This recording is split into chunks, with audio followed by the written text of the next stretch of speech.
Hey everyone, Christmas! Just hearing the word makes you think of cozy fireplaces, the yummy smell of gingerbread, and happy families getting together. It's a time for old traditions and new ones, all mixed up in our lives.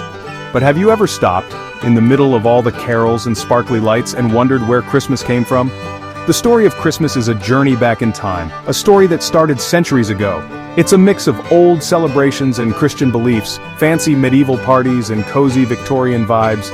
From snowy ancient Rome to the busy streets of New York City, Christmas has changed and grown, trying new things but always keeping its heart, being kind, having hope, and spreading good cheer. It's a story about never giving up, about faith being tested and coming out stronger, and about how much we all need to be together and celebrate. Come with us as we explore the cool history of Christmas. We'll find out where our favorite traditions started, from those twinkling lights to the big guy himself, Santa Claus. Get ready to time travel and see how Christmas was born and how it became the holiday we love today. Because when we understand where things came from, the magic of Christmas feels even stronger. Way before the stars showed the wise men where to go, people all over the world celebrated the winter solstice, marking a significant time in their calendars. That's the shortest day and longest night of the year, and it was a big deal back then, symbolizing a turning point in the harsh winter season. It meant winter was turning a corner, and soon the days would be longer and warmer, bringing a sense of relief and anticipation. Winter was tough, so these celebrations gave people hope, a reason to gather and look forward to better days. They celebrated that nature was strong and that good times would come back, reinforcing their belief in the cyclical nature of life. One of these parties was Saturnalia, a Roman festival for a whole week in December filled with joy and merriment. They honored Saturn, the god of farming, who was believed to bring abundance and prosperity.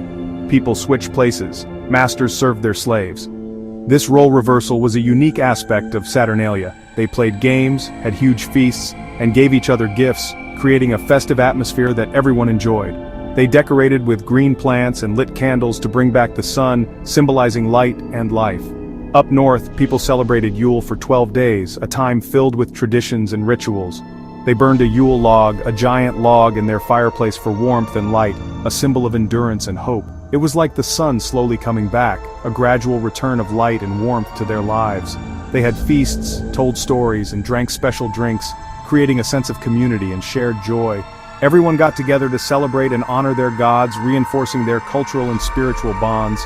These winter solstice parties were different depending on where you lived, but they all had one thing in common. They were all about the sun's power and how life goes in circles, death, rebirth, This universal theme connected people across different cultures. They brought people together, helped them forget about the cold, and reminded them to be kind, have fun, and have hope, fostering a sense of unity and resilience.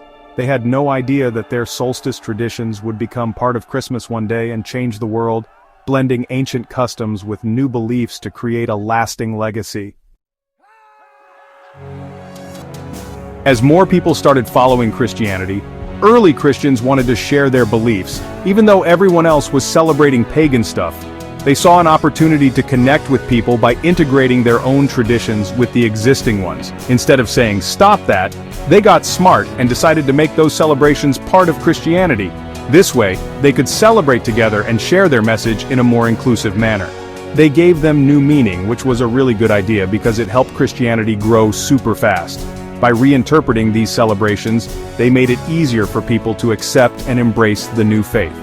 Nobody knows for sure why they picked December 25th to celebrate Jesus' birthday, but many people think it was because of the winter solstice. The winter solstice was already a time of celebration and renewal. By celebrating Christmas on the same day as Saturnalia, they gave people a different way to celebrate. This clever timing allowed them to merge the joyous spirit of Saturnalia with the new Christian traditions. Jesus, the light of the world, being born on the shortest day, when the sun starts coming back, it just made sense. It symbolized hope and the return of light, resonating deeply with many people. It was like light winning over darkness, hope over sadness. This powerful imagery helped people connect with the message of Christmas on a deeper level. This clever move of mixing Christmas with older celebrations made a huge difference. It allowed the new faith to be more accessible and relatable to a wider audience.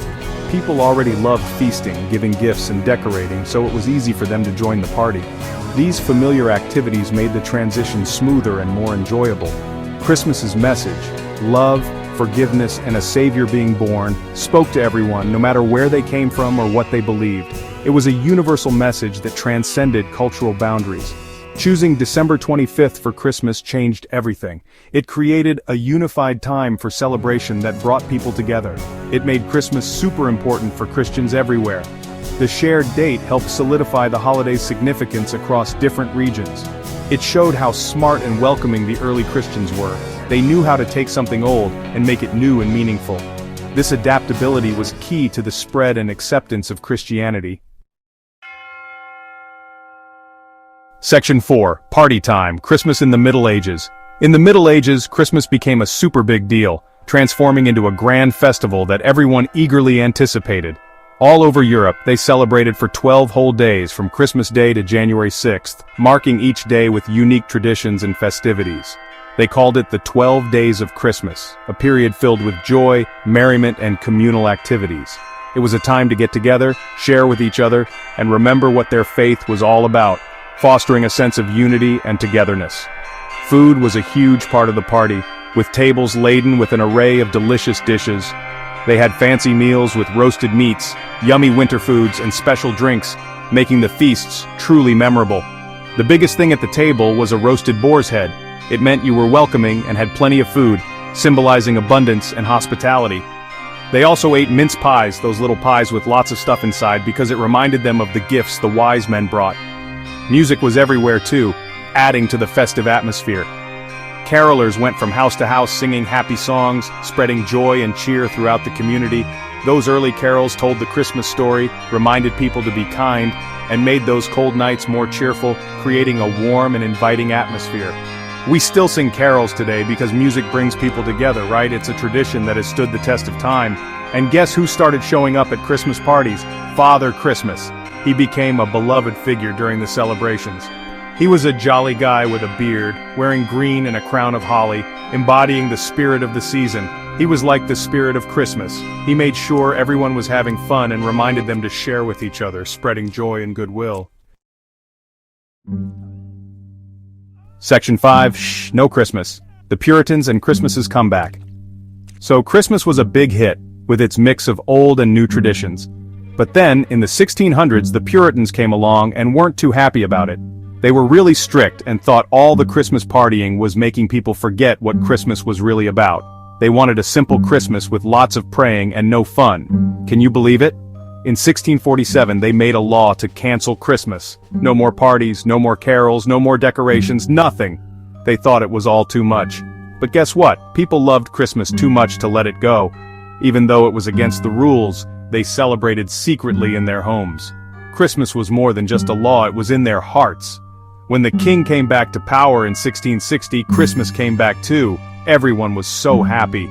But things were a little different. The Puritans had changed how people thought about Christmas, so it became a little quieter, with more focus on church and family.